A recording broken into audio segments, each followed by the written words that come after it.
Alright, so for those of you who haven't seen it yet, you should go to my YouTube channel.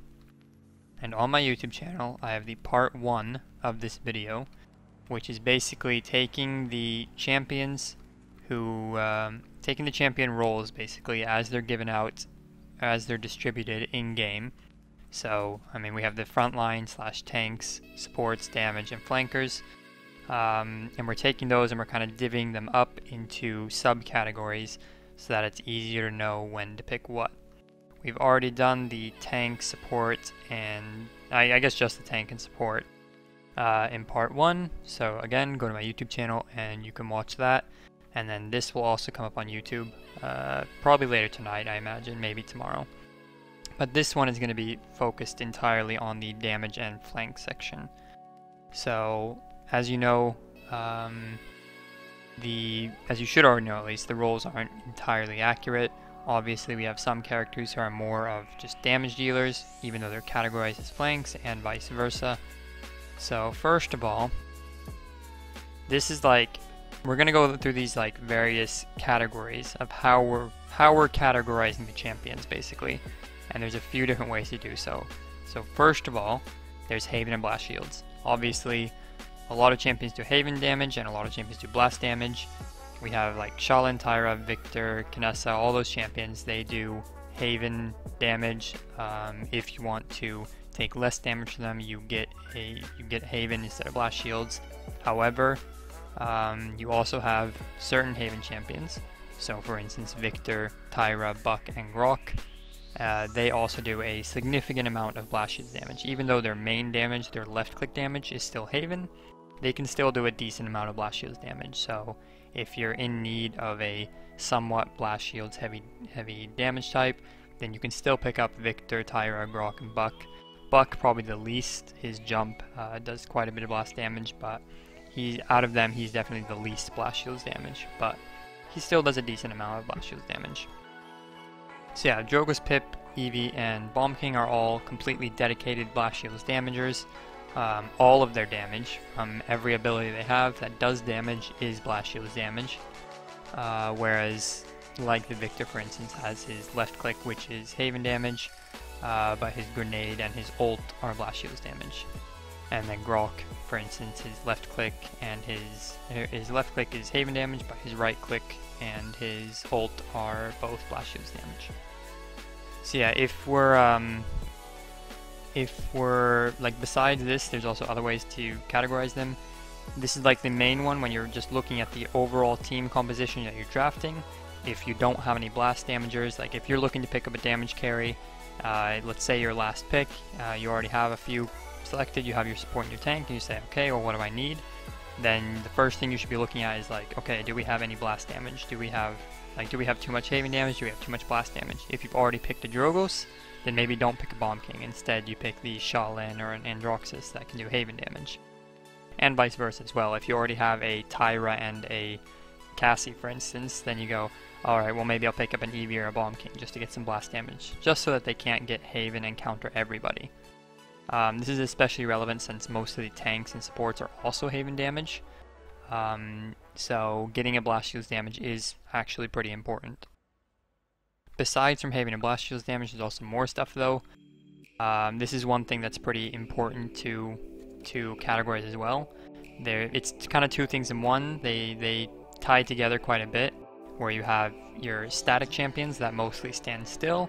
You have your mobile champions that jump around and are harder to hit and can get in the backline and stuff. And then there's the category which is kind of in between, which can either do both of them. So like a Drogoz, for instance, he can sit back with damage rockets and be much more static and do a lot of damage, or he can get worm jetted and he can fly around and be more of a nuisance.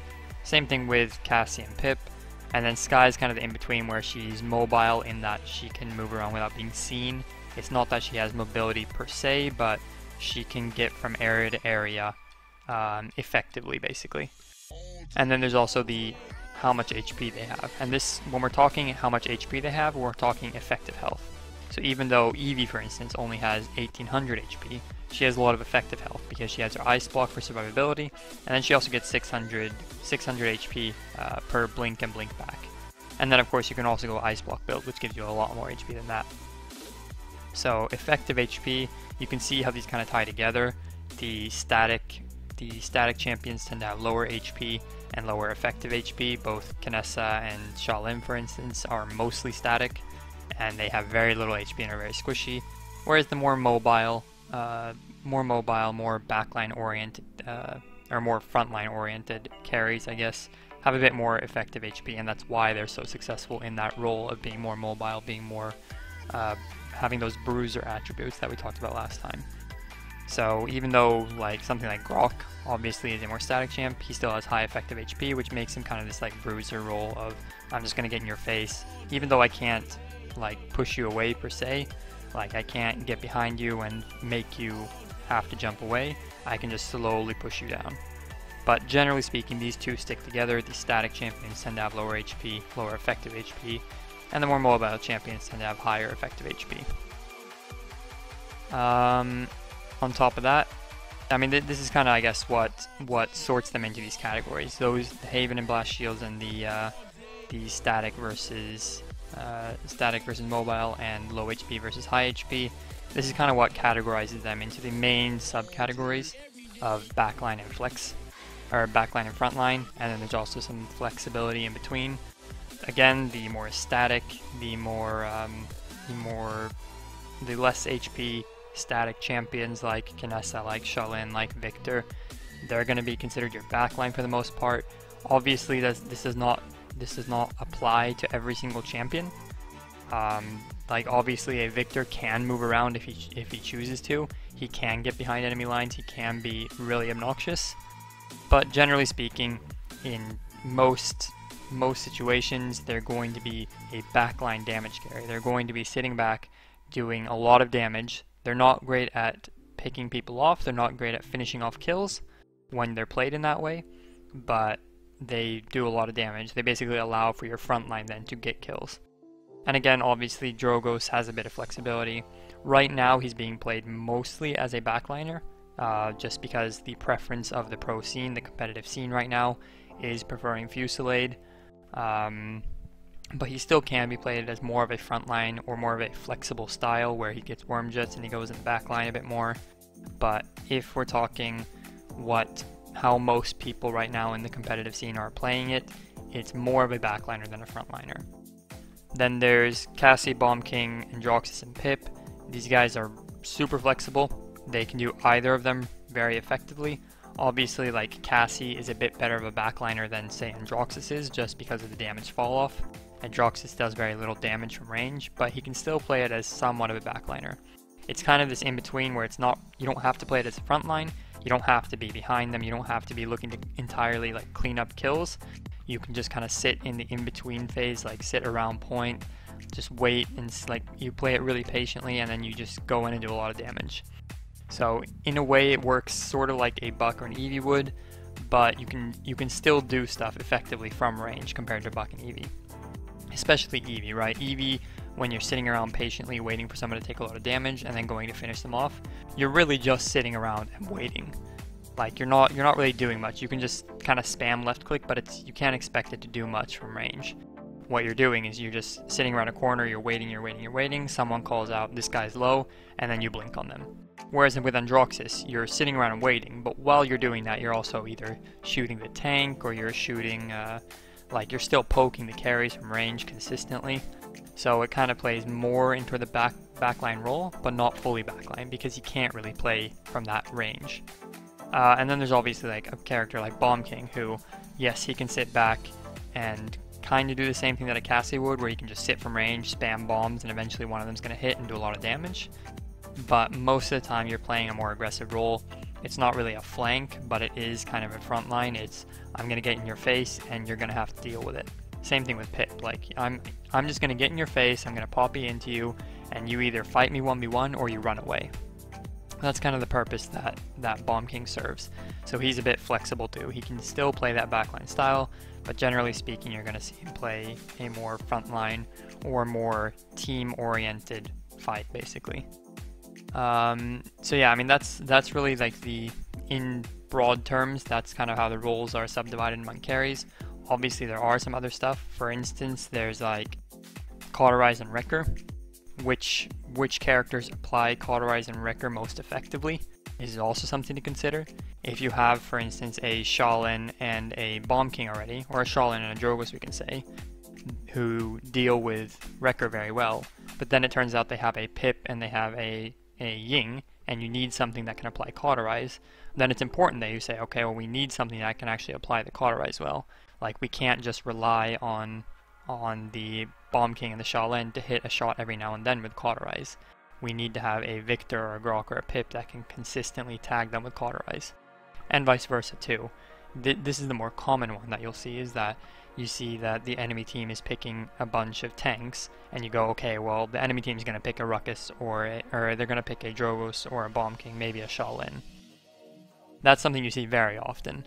Whereas the Cauterize, not as often. It's not something that people think about as much, but it is something that's equally important. You need to have something that can consistently apply Cauterize.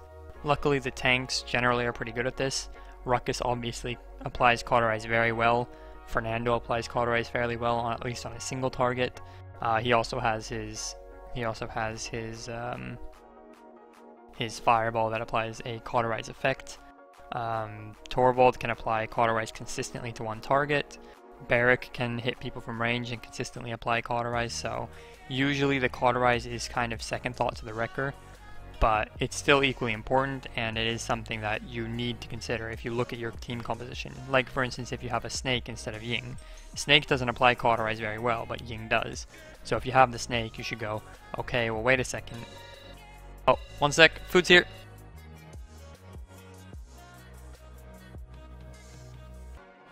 Alright. I got my food. Let's finish this up. I mean, I guess I was pretty much finished, honestly. Like, what I was talking about is how Snake doesn't apply Cauterize very well, right? You're not going to be in their backline, you're not going to be like consistently shooting people, you're focused on healing.